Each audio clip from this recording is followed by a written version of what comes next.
The phone in your pocket may be the last one you ever buy. Not because something better replaced it, but because the next interface won't be in your pocket at all. It'll be on your face, and it won't need a screen. AI wearables have moved from curiosity to genuine product category. Smart glasses are being reviewed, worn daily, and debated seriously, and the companies building them are making explicit bets that the smartphone era has a ceiling. In a conversation with Alex Kantrowitz, Meta's VP of Wearables, Alex Himel made a direct argument. AI wearables aren't just a new gadget category, they're the beginning of the end for the smartphone as the primary computing interface. The phone required you to stop and look.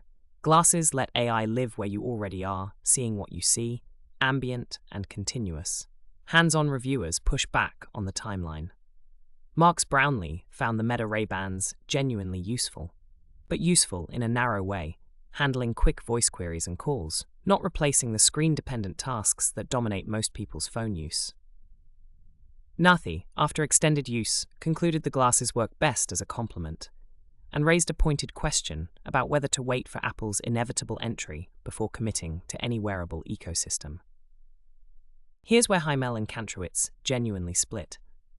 Himel argues the long arc is replacement, that smartphones will become obsolete the way feature phones did once wearable AI matures. Kantrowitz counters that smartphones are too deeply capable and too embedded in daily life to be displaced. Wearables will carve out a niche, not take the throne. The long-term reviewers land closer to Kantrowitz. 6 months into daily use, the consistent finding is that smart glasses handle ambient, screenless moments well, but the moment a task needs a display, the phone comes back out. That gap is real, and no current device bridges it. Across every source, 2 things hold. First, this is genuinely a new product category, not a shrunken smartphone, not a novelty. The interaction model is different enough to matter. Second, social acceptability and hardware design are the real barriers right now, not the AI itself. Mrwhosetheboss and 6 months later both flagged that the glasses passed the normal in public test in a way earlier smart eyewear never did, and that shift is what makes this moment different. 3 concrete moves worth making now.